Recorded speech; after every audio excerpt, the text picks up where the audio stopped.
My name is Naomi, I'm 34 years old, and I live in Portland, Oregon. I'm a landscape architect and a single mother to a 7-year-old boy named Caleb, my whole world, the only reason I haven't fallen apart. That night, I stood in front of my parents' 3-story mansion in Austin, holding a hospital bill showing more than $130,000 still unpaid.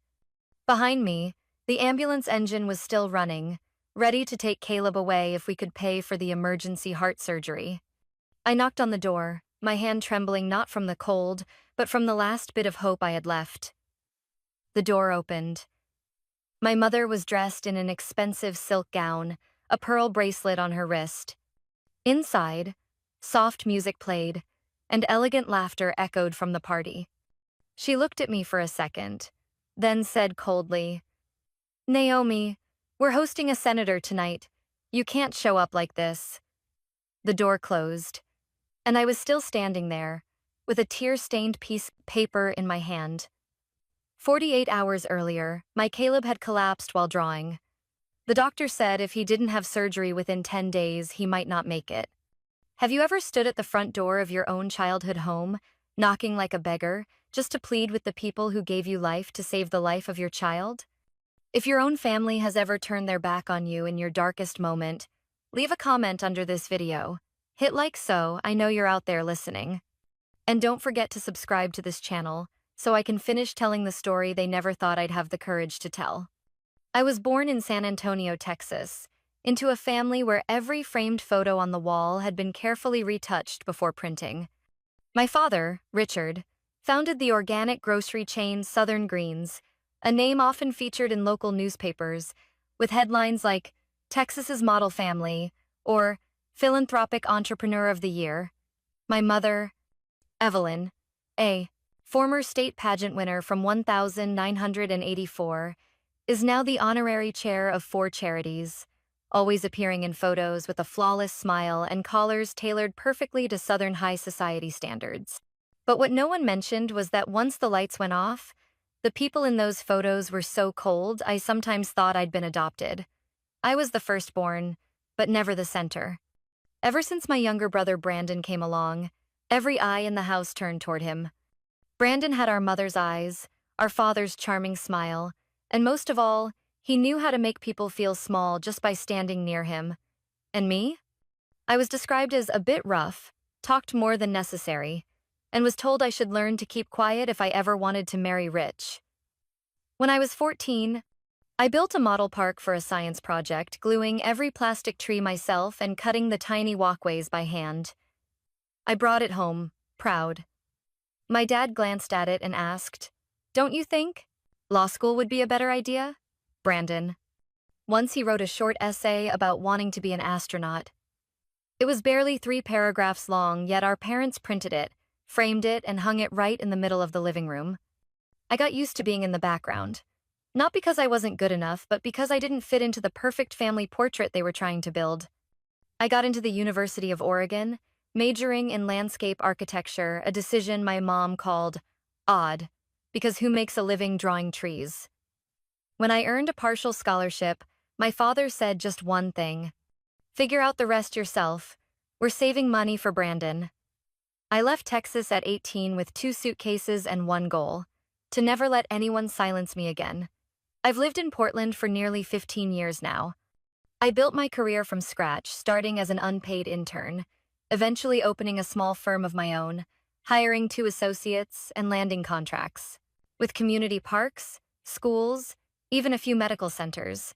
I'm not wealthy, but I work because I love what I create. Every courtyard, every row of trees I design holds its own story. And the best part? I get to pick Caleb up from school every afternoon, build puzzles with him, read books, plant vegetables in the backyard. Marcus and I divorced 3 years ago, but we're still good friends. He's a dedicated father who's never walked away from his responsibilities. We share custody not because a judge made us, but because neither of us can imagine life without our son.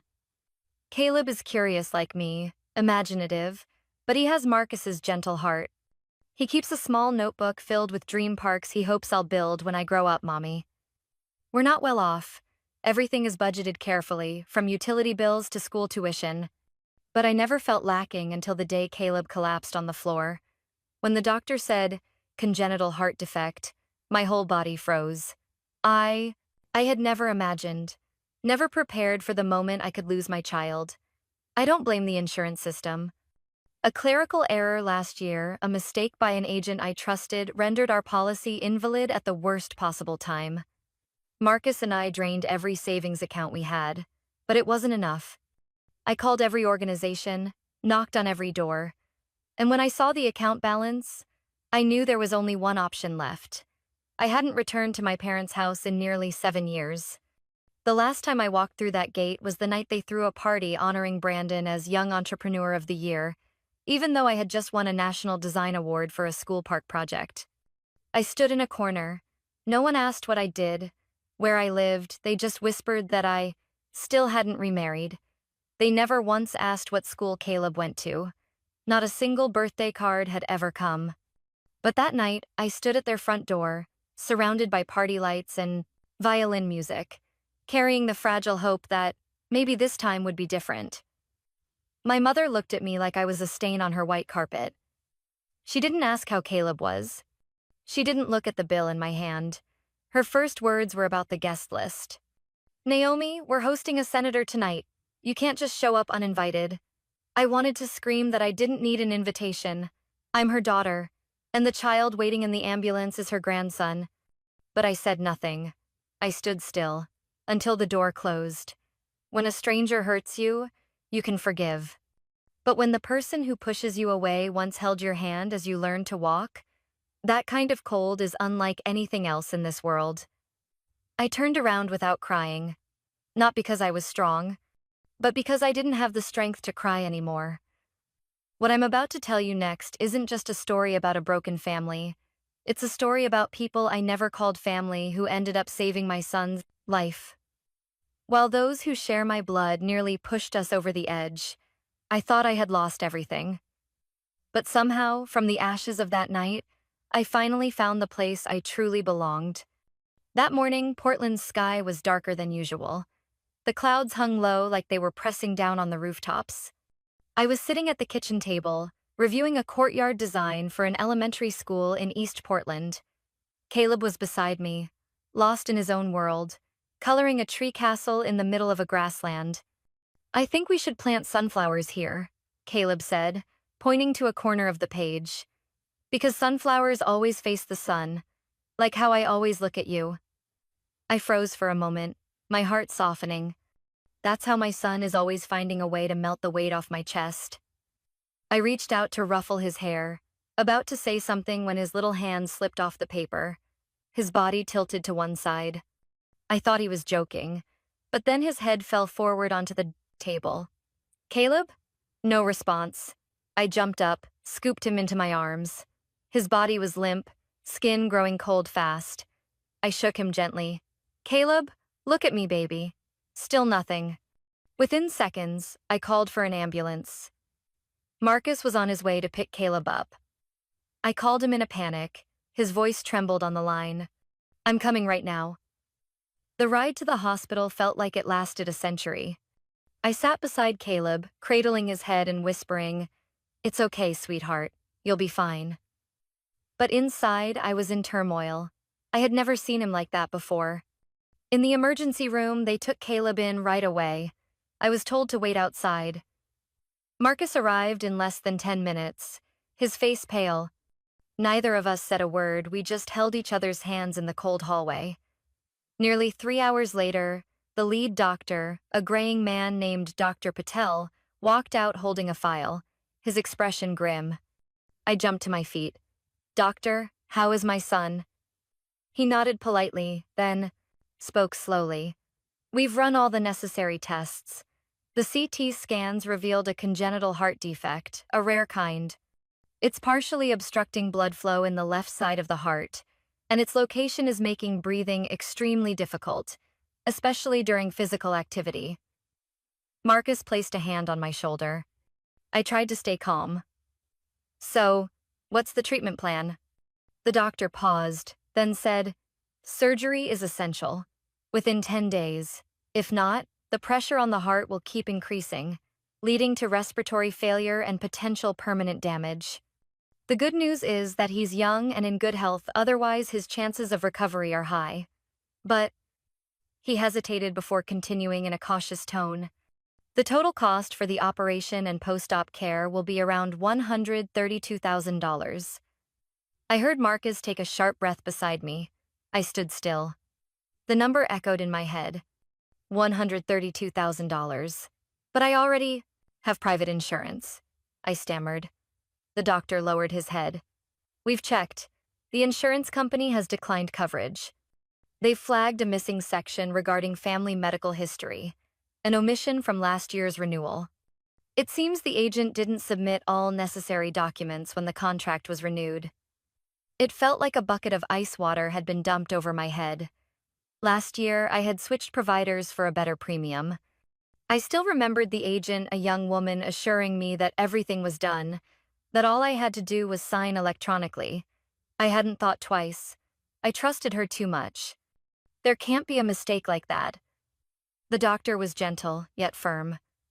I understand. But what matters now is that Caleb needs surgery within 10 days. We can keep him under observation for a few more days, but without a clear financial plan, the hospital can't schedule the operation. Marcus stood up. We'll figure it out, whatever it takes. All I could do was nod, though inside I felt completely hollow. Marcus and I sat down with the hospital's financial coordinator. When they asked how much we could pay up front, I lowered my head in silence. Marcus was nearly broke. After the divorce, he had given most of his assets to me so that Caleb could have a stable home. Recently, he'd lost his job at a construction company due to budget cuts. He'd been applying everywhere but hadn't heard back. I wasn't doing any better. Most of my finances went into running my design firm and covering monthly expenses. I had an emergency savings account, about $30,000, but it barely made a dent. That night, we didn't go home. I sat next to Caleb's hospital bed all night, listening to his labored breathing. Marcus dozed off in a folding chair by the window, his face gaunt. At 3 a.m, I turned on my phone and reopened the insurance confirmation email. I reread every line carefully. There. I was a small note. Pending verification of family medical history. A line I had never noticed before. One missing sentence in a form. And now, my son's life hung in the balance. I wondered how many mothers had sat just like me, in sterile white rooms, blaming themselves for one careless signature. I laid my hand on Caleb's forehead. He had a slight fever. I, on the other hand, felt like I was burning from the inside out. The next morning, Marcus woke up before I did. He placed his hand on my shoulder. I'll call a few old friends, try to work something out, maybe sell the truck. I nodded, but inside, another decision was already forming. I opened my notebook and listed everyone I had ever helped, worked with, or who once said, "If you ever need anything, just ask." I had no time to hesitate. And then, at the very end of the list, I saw the name I had never wanted to write again. Richard and Evelyn Holloway. My parents. Maybe I had once sworn I'd never go back. Maybe I thought I was strong enough to live without them. But I wasn't the same girl anymore. I was a mother. And I was ready to trade every ounce of pride just so my son could live. I don't remember exactly how I booked the ticket. I just remember kissing Caleb's forehead before stepping out into the hallway, unable to look back. Marcus squeezed my hand, his eyes red. I'll stay here with him. You go. If they have any decency left, they'll understand. I nodded, though my heart was numb. I no longer believed in their compassion. I only hoped my son wouldn't have to pay the price for their coldness. The flight to Texas passed in silence. I stared out the window for all 4 hours, thinking only of Caleb lying among machines, without me by his side. Every time a flight attendant offered a drink, I shook my head. I wasn't hungry or thirsty, just crushed beneath an invisible weight on my chest. When the plane landed in Austin, I rented a car and drove straight to the Pras, upscale neighborhood where I once called home. The mansion was 3 stories tall, ivory white with a black-tiled roof, a wrought iron gate, and hydrangeas lining the walkway, always perfectly trimmed. Everything looked pristine, at least on the surface. I parked outside and turned off the engine. In the rearview mirror, I barely recognized myself. I tied my hair back, wiped my eyes, pulled Caleb's medical file from my bag, and stepped out. From the backyard, I heard piano music and laughter. A voice from the microphone was saying something about outstanding achievements and a new milestone for the Holloway family. I knew today was the celebration for Brandon's recent private jet purchase. That jet cost $4.2 million, according to his boastful social media post 3 days ago. I climbed the steps and rang the doorbell. A house staff member opened the door, eyeing me from head to toe, likely assessing my outfit. I wore nothing flashy, just a dark coat, jeans, and worn boots. But that look reminded me how, in this house, appearance always came before character. "I need to speak with Mrs. Evelyn Holloway," I said quietly. "I'm Naomi, her daughter." The staff member hesitated, then nodded reluctantly. "Please wait here." I stepped into the foyer. Everything was as I remembered: shiny walnut floors, crystal chandeliers casting light across the ceiling, the faint scent of expensive perfume lingering in the air. But what I felt wasn't warmth. It was a suffocating kind of estrangement. Within a minute, my mother appeared at the top of the stairs, draped in a silk robe, wearing a 3-tiered pearl necklace. She looked down at me, her eyes sharp and cold. "Naomi?" Her voice was cutting and surprised, like I was the last thing she wanted to see that day.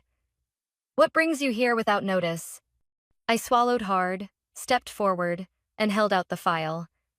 "Caleb is in the hospital. My son has a congenital heart defect. He needs emergency surgery. The doctors say we have 10 days. I've tried everything I could, but I don't have enough. Please, I'm begging you, help with part of the cost. Just a portion. I'll pay it back." Her gaze remained unchanged. She stepped down 2 steps, paused, then spoke softly, but each word cut like a blade. "Naomi, you should have married someone more established. This was your choice, not the family's." I stood frozen. "This is your grandson's life, Mom." She shook her head, arms folded in front of her chest. "We have guests. You shouldn't be disturbing Brandon's big day." Before I could say anything, Brandon emerged from the living room, holding a glass of champagne. That same smug expression, the familiar self-satisfied smile. "You made it just in time for the party? Or are you here to beg again?" Brandon scoffed, his eyes flicking to the folder in my hand. "Don't turn your kid into a sob story like one of those online clickbaits, okay? No one here lacks money. We just don't like being used." It felt like someone had slapped me across the face. No one moved. The guests avoided eye contact. Some even turned away. Only the music continued, as if nothing had happened. I bit my lip, struggling to stay composed. Then I lowered myself to the floor. I knelt in the grand foyer, knees pressed against the icy marble, holding the folder up to eye level. "I'm not asking anything for myself," I said, my voice choked. "I'm only asking for Caleb, your grandson. I'll sign anything. I'll repay every cent. Just please, help save my son." The piano music stopped. There was a brief silence, just enough to hear glasses clinking in the distance. Evelyn stood still for a moment. She glanced at the guests nearby, then turned to a server. "Call security." I stared at her, confused. "Naomi," my mother said, her voice colder than before. "If you don't leave, I'll have someone escort you out. This is private property, not a place for outbursts." Security approached, polite but firm. They didn't touch me, just bowed slightly. "Miss Holloway, please step outside." I got to my feet. My legs were trembling. I didn't cry. I wasn't even angry anymore. Just hollow, so hollow I hardly recognized myself. As I turned and walked away from the estate, I heard Brandon casually joke with someone, "Every family's got one. At least we only have one." I didn't look back. I walked straight to the car, still clutching Caleb's medical file. That night, as I drove back to a small hotel near the airport, I didn't think about my mother. I didn't think about Brandon. I thought only of Caleb. And one single truth: I would never beg again. From now on, I would fight alone. For Caleb. For me. For everyone who's ever been cast out by their own blood. I booked a ticket first thing the next morning. The earliest flight from Portland back to Austin. As the plane, I lifted off the runway, I stared out at the gray sky, my chest tightening with an unshakable dread. I had tried to sever ties to that house, to the people who made my childhood feel like an open wound. But now I had returned not to seek acceptance, but to plead for my child's life. When the plane landed, I skipped the hotel and rented a car, driving straight to the old estate.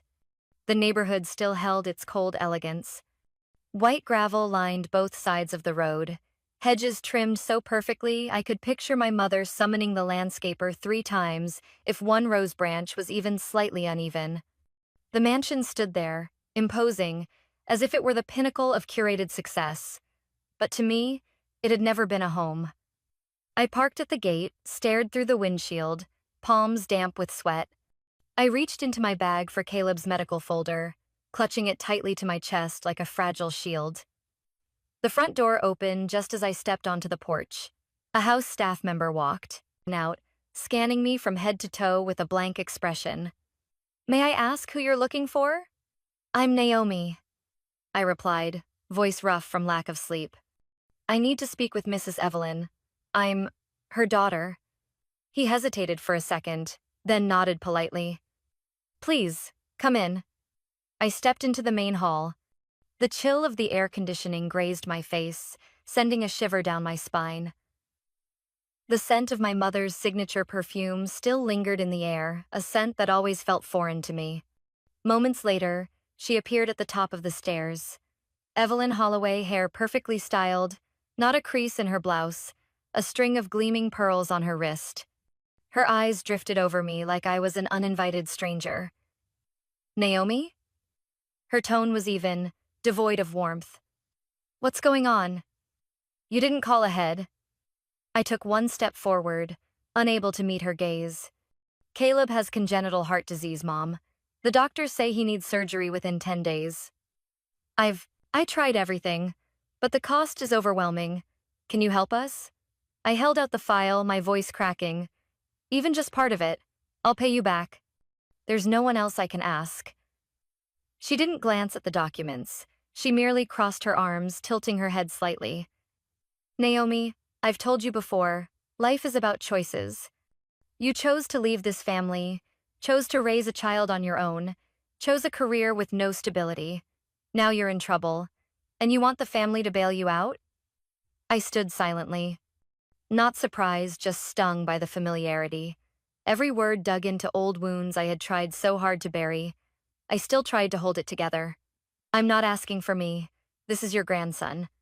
Caleb is in the hospital, struggling to breathe, burning with fever. I'm begging you, if you've ever had even a shred of love for me." I couldn't finish. She had descended 2 more steps. Her eyes were colder than I'd ever seen. "Naomi, you're being dramatic. I'm sorry, but we're hosting an event today. Brandon just finalized the purchase of his private jet. A lot of distinguished guests are here. You shouldn't show up like this." I couldn't believe what I was hearing.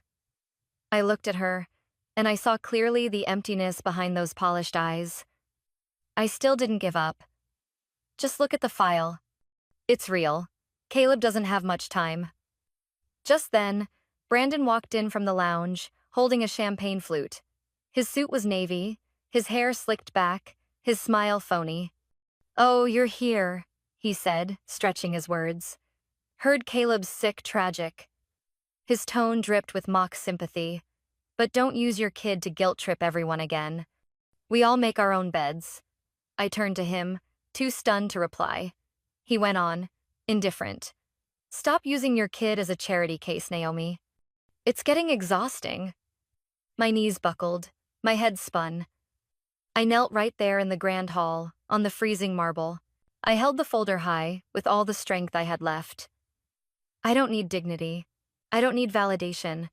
I just need someone to help my son live," I said quietly.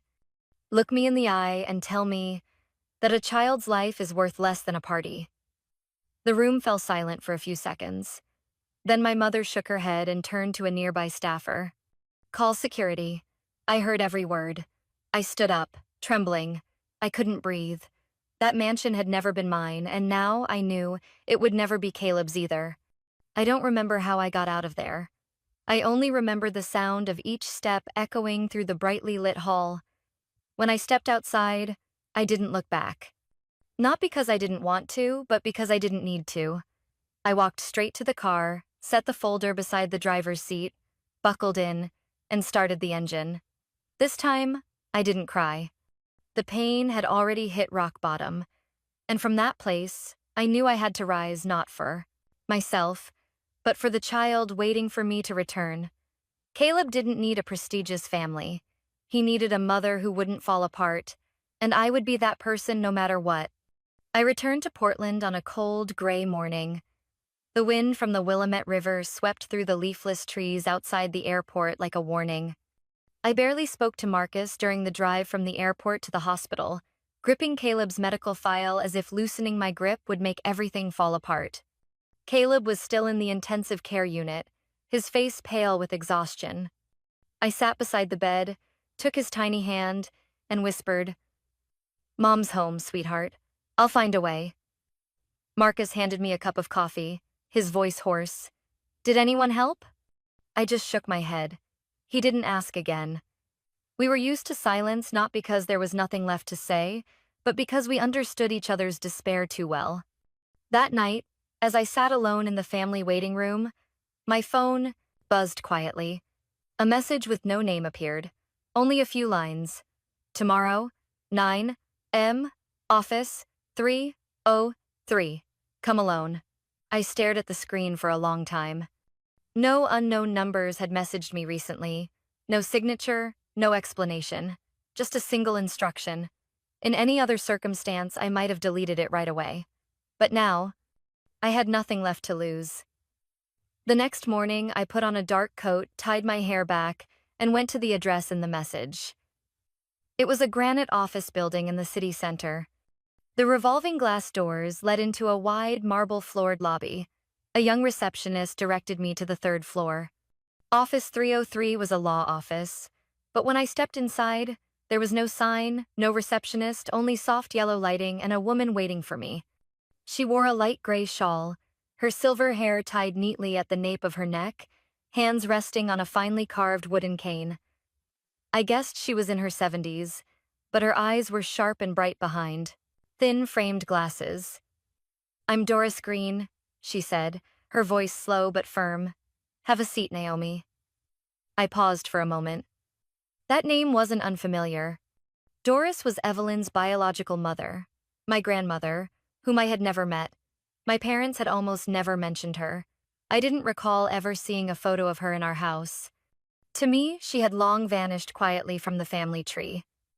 "You're the one her daughter once called a burden," she said gently, "and someone who's been watching over you from afar for years." I sat down in the chair across from her, full of doubt. "How do you even know what's going on with me?" Doris leaned forward, fingers interlocked. "Because you're the only one in this family who still carries a shred of humanity. Where do you think your mother's coldness came from? From the choices she learned when she was young. And because I don't want those mistakes to repeat for another generation." I stayed silent. I didn't know what to feel. Shocked, distant, unsure. Doris reached into her leather bag and pulled out a folder and a tablet. "This is my private trust. It has nothing to do with Evelyn or Richard. I established it when I turned 60, for causes I deemed worthy." She placed the tablet in front of me. The screen read, "Transfer authorization, $150,000. I blinked. "I can't accept." "You have to," she cut in. "Not because I want to save you, but because Caleb deserves to live. And if you refuse out of pride, that's the most selfish thing a mother could do." I gripped the armrest of the chair. My voice nearly broke. "Why are you helping me? I've never even called you Grandma," Doris sighed. "Because you're the last good part this bloodline has left. Because you had the courage to kneel before the people who abandoned you just to save your child. And because I was too late to be a good mother to Evelyn. But it's not too late to do the right thing for you." I couldn't hold back the tears. I lowered my head, quickly wiping away the ones streaming down my cheeks. Not because of the money, but because, for the first time, someone in this family saw me as a real human being. Doris pulled out a sheet of paper and a pen. You just need to sign this. The money will go straight to the hospital. No repayment, no debt. But there's one condition. I looked up. Promise me. When you're able, use what you have to help someone else who's drowning in despair, like you are now. Not out of duty, but from compassion. I nodded, eyes stinging. I promise. She gave a small nod. Then go. Caleb needs you alert, not sitting here. I stood, bowed slightly. I didn't know what to call her. Didn't know if I should hug her. In the end, I just whispered, "Thank you for seeing me." Doris smiled, a little sadly. Not seeing. Recognizing. I've known who you were for a long time. I left that office with a strange mix of relief and uncertainty. As the elevator doors closed, I clutched the papers tightly and exhaled deeply. For the first time in days, I felt something other than despair. Hope. But not from where I expected. From a stranger within my own family. Someone who had never held me, never sent a birthday card, but reached out just as I was falling. I returned to the hospital and walked into Caleb's room with the confirmation letter in hand. Marcus looked at me, eyes searching for an answer. I said nothing, just placed the paper on the table. He picked it up, read it, then stayed quiet for a long time. Where did you get this money? I replied softly. From someone I never expected. Who believed in me. Now it's my turn to believe in myself. He looked at me for a long while, then nodded. Said nothing more. But in his gaze, there was something I couldn't name warmer than any words. We notified the doctor immediately. They scheduled the surgery. Caleb would have a chance to live because someone chose not to abandon me. The surgery lasted 6 hours. I sat outside the operating room, gripping the plastic bead bracelet Caleb had made for me last year for my birthday, with the words, "Best mom ever." Every time a doctor or nurse passed the glass doors, I jumped to my feet, but they only shook their heads. It wasn't over yet. Marcus didn't say much, but I knew he was praying. He sat not far from me, eyes shut tight, hands trembling on his lap. Between us, no more words were needed. The shared fear was enough to pull two broken people closer in silence. When the doors to the operating room finally swung open, I stood up, unsure if my legs would hold me. Dr. Patel stepped out, pulling down his mask. His face showed clear exhaustion, but in his eyes there was a glimmer of relief. "The surgery was a success," he said, his voice calm in a way that felt like a blessing. "We removed the mass, compressing the heart and repaired the deformed valve. Caleb will need a few weeks of monitoring, but he's a real fighter." I collapsed into the chair. All the tension I'd been holding in for days seemed to fall on me at once. I buried my face in my hands. I didn't sob, just let the tears fall in silence. Marcus placed a hand on my back and gave it a gentle squeeze. When I was allowed to see Caleb, he was still unconscious. His tiny face was covered in wires and tubes, but his breathing was steady, his skin pinker, and his soft hand lay above the blanket as if waiting to be held. I leaned in and kissed his forehead. "Mom's here now, and I will never let you go through pain alone again." I started replying to backlog emails, finished overdue designs, and sent them to clients with a brief apology. No one complained. In fact, many sent messages of concern. Some, quietly, transferred funds to help before I could even say no. I kept a small, soft-cover notebook, recording each name and detail I refused to forget. Sarah, an old college friend, sent $500, her entire wedding savings. Malcolm and Linda, the elderly couple downstairs, sold their old pickup to contribute $1,200. Travis, a college intern from my old studio, handed me a $300 envelope with a note. "I don't have much, but Caleb deserves to live." Each name was a debt of kindness. And I knew one day I'd repay them not just with thanks, but with actions, using the thing I do best, creating spaces that help people feel whole again. After Caleb recovered, I didn't rush back into my old routine. I took time to reflect on my career, the work I'd done, the opportunities I missed, the sacrifices I made in exchange for temporary security. I decided to shut down my old office, the one I used to share with a small nail salon and a print shop next door. I wanted a fresh start, not to prove anything to anyone anymore, but to pursue what made me feel truly alive. I found an abandoned wooden house on the outskirts of Portland that used to be a community library. The roof sagged in places, weeds had overtaken the path, and the inside was thick with dust, but I saw potential. Not just as a workplace, but as a space that could restore the spirit. I applied for a renovation permit and personally redrew the entire design. Every detail was intentional: large windows for natural light, reclaimed wood walls, a meditation garden out back with gravel paths, and sage growing along the fence.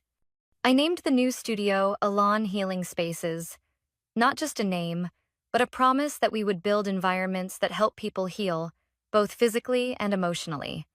Just a few months after reopening, I got a call from the city planning office.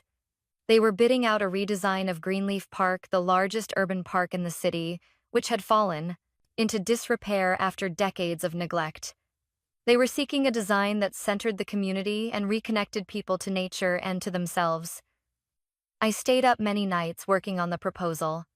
I didn't just submit blueprints, I included a personal letter. I wrote about Caleb, the people who helped me through the crisis, and how I wanted to transform public spaces into sanctuaries where anyone could find a moment of peace in a chaotic world. 1 month later, I was selected. The project was worth $5 million a budget, far beyond anything I had ever dared to imagine. But what moved me most wasn't the number. It was the handwritten letter attached to the contract from the head of the city council. "We didn't just choose your design. We chose the heart and vision behind it." I sat quietly in my new office, the contract on the desk in front of me, hands trembling slightly. Caleb was playing with Lego bricks in the corner, looking up every so often with a wide smile. I used to think I had to earn status, recognition, win at the game my family always valued. But in the end, I realized the only thing I ever needed was to live in alignment with what I believe. And to never turn away from the people who reached out when I was barely holding on. I still remember that morning when construction on Greenleaf Park officially began.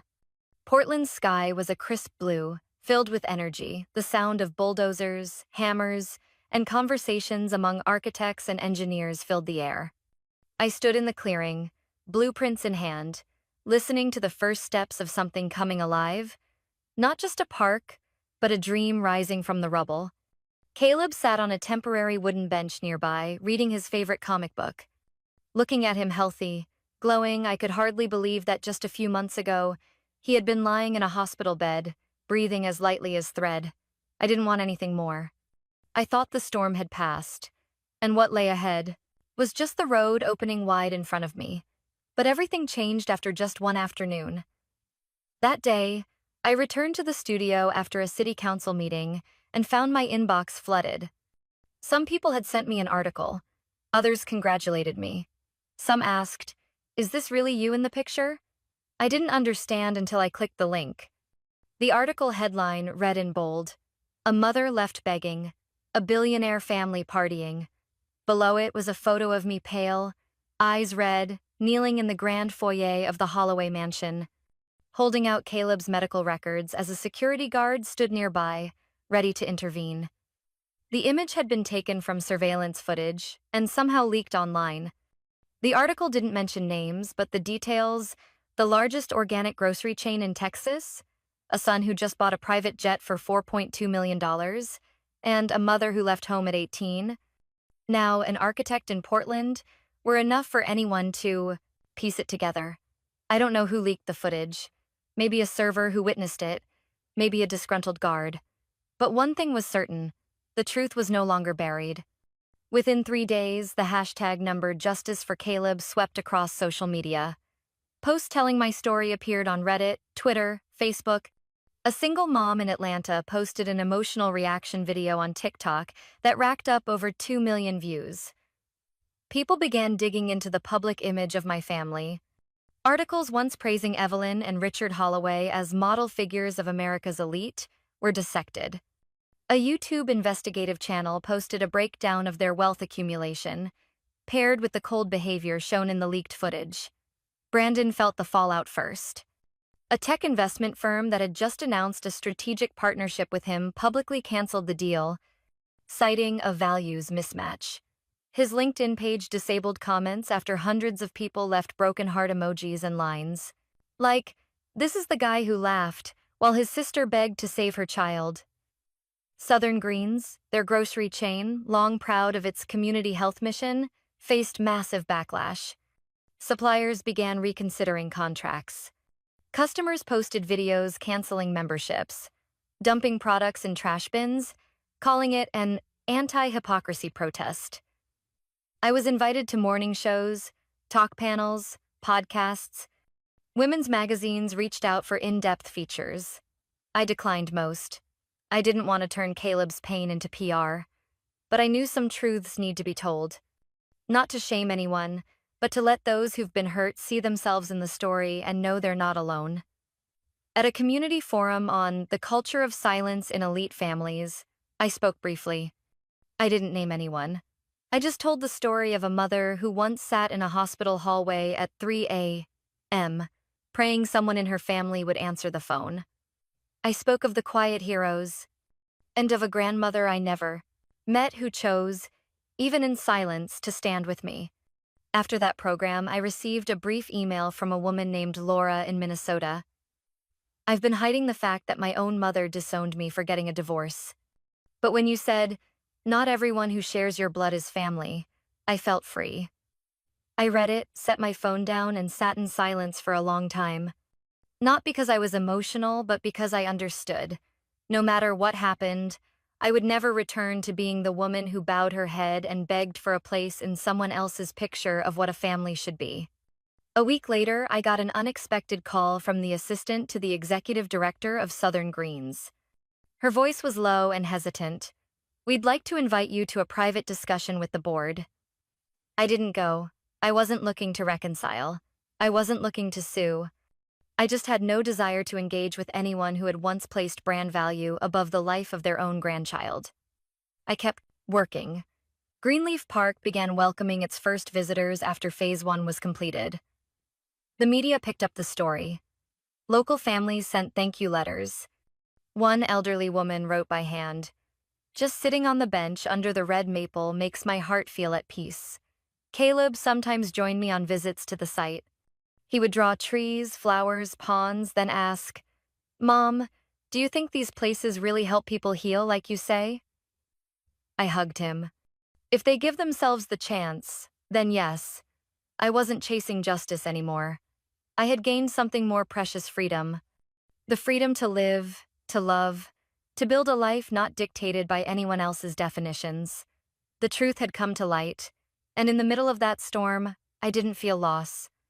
I felt growth every day, every hour, with every decision shaped by the same hands that once trembled in a hospital hallway.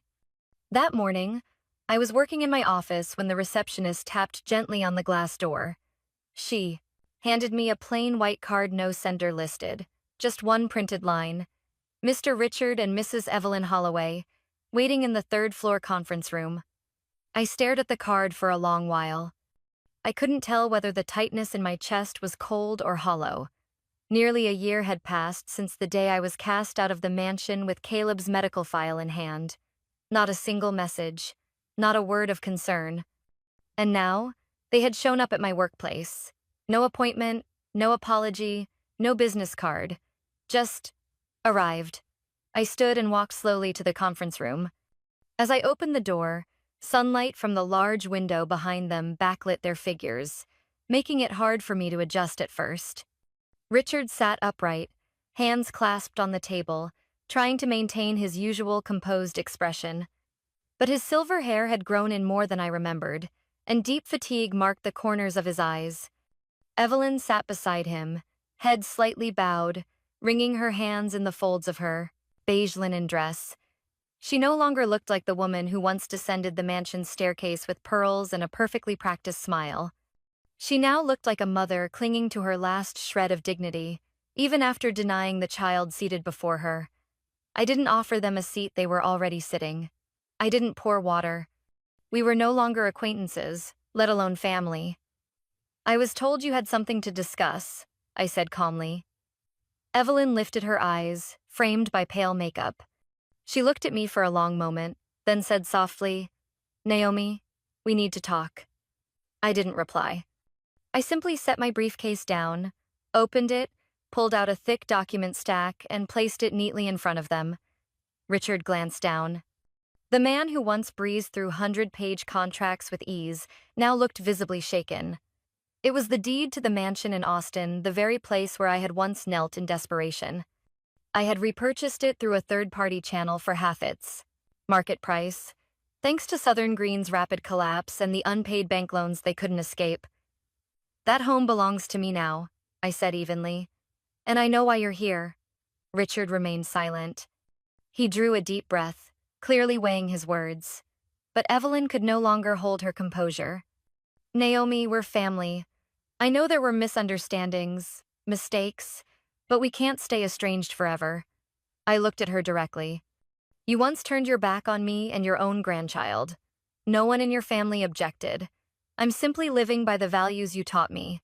Protect your dignity. Her voice began to tremble. The house, if it gets repossessed, will have nowhere to go. The bank has already started the process. We just need more time. I nodded. I know. That's why I've already prepared this. I flipped one sheet forward and slid it across the table. This is a lease agreement for the mansion. 1-year term, renewable. But there's a special clause. Richard furrowed his brow. What clause? I didn't look away. From the day you sign this, I am your landlord. You may not call me your daughter. No parental titles. No private contact. No access to Caleb. No personal requests beyond the terms of the lease. I am the owner. You are the tenants. The room fell into a heavy silence. The ticking of the wall clock felt unnaturally loud. Evelyn suddenly began to cry. She lowered her head, covering her face. You really want your own parents to live like strangers? You'd let us be evicted from the place we've lived in for 30 years? I clasped my hands on the table. I won't put you on the street. I'm offering to lease back the same house you once used to stage a perfect family facade. You'll still have a roof. Just not one you control. Richard leaned back, eyes half closed. Naomi, if you're doing this to get revenge, you've already won. There's no need to drag it further. I tilted my head slightly, but didn't smile. I'm not trying to win. I'm trying to live by the hard lessons I learned, many of them from the two of you. No one has the right to force someone to accept a love they never received. I placed a pen on the table and slid it toward them. I don't need a signature today. You have 3 days to decide. Otherwise, I'll proceed legally. No one spoke. They stood slowly. Evelyn was still crying. Richard gave me one final look, then turned and walked away. The door closed. I remained alone in the room, not triumphant, not angry, just clear, crystal clear that the circle had closed. I was no longer the outsider begging to be let in. I held the keys now. And I knew the boundaries of my heart. No one crosses them without earning their way back. My new home sat tucked beneath golden maple trees in the outskirts of Portland. Not far from the city, but quiet enough to hear leaves brushing the porch in the afternoon, the breeze. I had designed it myself, drawing inspiration from all that Caleb and I had endured: open space, plenty of sunlight, a backyard full of lavender, and a little art nook just for him. But what touched me most was the day we moved in. Caleb ran through the house shouting, "Mom, is this really my room? It has a huge window just like in my drawings." I knelt down and smoothed his hair, feeling a calm I hadn't known in years. Deep down, I understood. Healing doesn't come from contract numbers or project launches. It comes from watching your child laugh under a roof that holds no more shadows. One early fall morning, with dew still clinging to the wooden fence, I drove out to the countryside where Mr. and Mrs. Malcolm lived. I parked in front of a weathered tin-roofed house. Mr. Malcolm was sweeping leaves. Mrs. Loretta sat trimming wild daisies into a wicker basket. When they looked up and saw me, they smiled just as gently as they had the day I carried Caleb into their clinic. I stepped out with 2 cups of hot coffee and a thick envelope. After a few warm exchanges, I invited them inside. No small talk. I got straight to the point. I know our home isn't fancy, but there's a ground floor bedroom that looks out over the lavender garden. It's quiet enough for you both to rest, and close enough for Caleb to finally have real grandparents nearby. Mr. Malcolm went quiet for a moment, his hand reaching for Mrs. Loretta's as if searching for agreement. She turned to me, her gentle brown eyes brimming with tears. "You don't owe us a thing, Naomi," I smiled. "But I owe Caleb a real family." They agreed to move in the following week, and from that day on, laughter returned to the afternoons when Caleb sat wide-eyed listening to war stories from Mr. Malcolm, while Mrs. Loretta knitted pillows for our living room. The empty spaces I once believed could never be filled slowly began to heal through such simple, quiet joys. I didn't forget Sarah, the friend who had rushed Caleb to the emergency room that fateful night. When I visited her one afternoon after the park project was announced, she was still working part-time at a daycare inside a rundown apartment complex. Her eyes lit up when I asked about her dream of starting a co-op preschool. I placed a small wooden box on the table. Inside was an investment plan, a signed 2-year lease for a space, and enough funding to get her started without needing a bank loan. Sarah looked at me, her hands trembling as she flipped through the pages. "Naomi, why do you trust me this much?" I gently held her hand. "Because you were the first person who didn't ask for reasons. You just acted when Caleb needed help. That preschool, a place where children are treated with kindness from day one, is exactly what this city needs." Her tears fell onto the floor plan of the future classroom. And then I thought about the other children, those like Caleb who I hadn't been saved in time. I contacted the Children's Hospital and proposed a scholarship fund called Caleb's Heart to support families with children born with congenital heart defects. Not just for medical bills, but also mental health counseling, housing support during treatment, and long-term sponsorship if the child wanted to pursue medicine or nursing in the future. The first thank you letter I received came from a single mother in Wyoming. Her little girl was only 4, in the recovery unit. In her letter, she wrote, "I was ready to give up. But because of the scholarship named after your son, I have hope again. Thank you for turning grief into someone else's chance to live." One Friday afternoon, just as I was clearing my desk to go pick up Caleb, a special delivery arrived. The sender was a law office in Dallas, with a brief handwritten note. "Final documents from Mrs. Doris Green." I froze. My eyes blurred as I touched the raised red wax seal bearing. Her name. Inside was a handwritten letter, the script soft but decisive. The first line caught in my throat. "Naomi, if you're reading this letter, it means my time has ended, but the path you're walking has only just begun." I sat down, hands trembling, and continued reading. "I've watched you since the day Caleb was born, from the tiny local articles to that video of you being pushed out of the mansion gates. You didn't know, but I was standing behind the second-floor curtain that day. I saw every tear. I once believed that legacy was passed down through medals, estates, or titles. But at the end of my life, I see clearly only compassion leaves a true legacy. You've become the legacy I always wished this family would produce." The letter wasn't long, but I had to pause several times as my throat tightened. At the end, there was a short, handwritten note, almost like a caption. "In the bottom left drawer of my desk, there's a photo. It's of your mother as a child, cradling an injured black puppy. Back then, Evelyn still knew how to feel compassion." I placed the letter in the back drawer of my shelf. No audience, no medals. Just me, the late afternoon light slanting through the glass, and a silence that wrapped gently around a heart finally stitching itself back together. I've come to understand some departures are irreparable losses, but others leave behind a silent blessing. And Doris gave me that.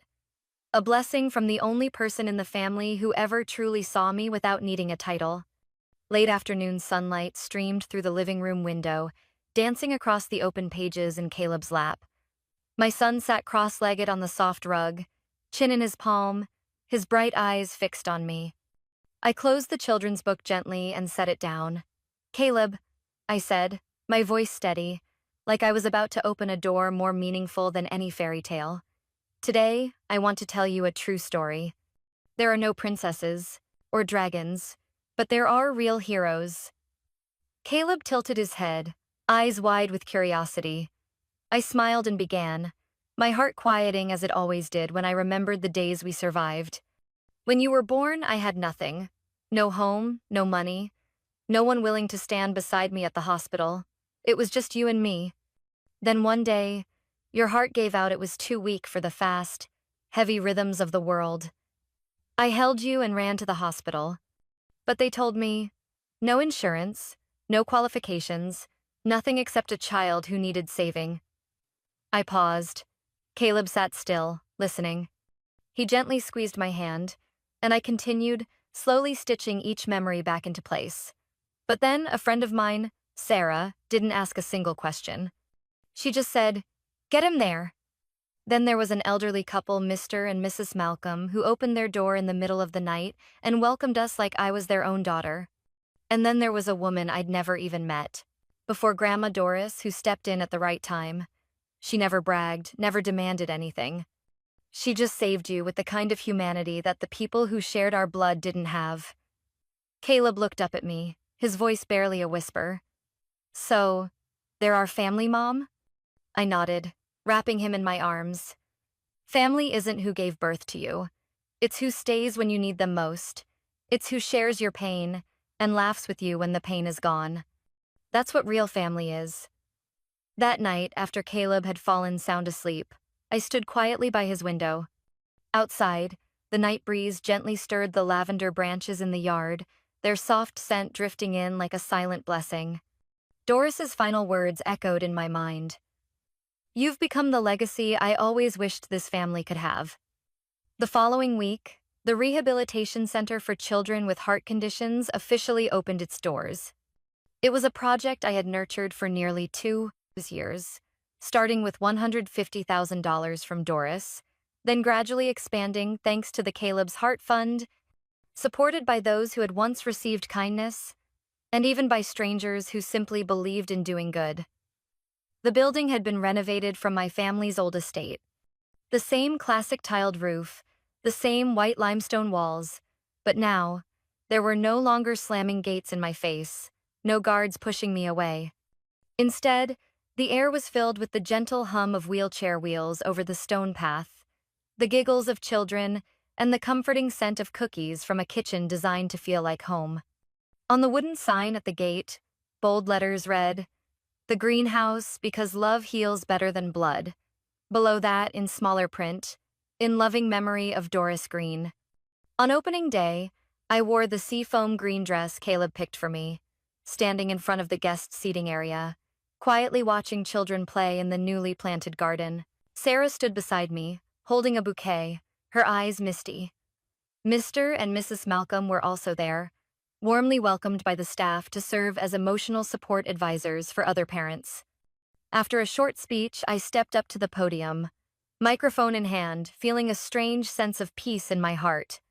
"Not long ago," I began, "I knelt at this very gate, begging anyone to save my son's life. The doors didn't open, but life opened other doors.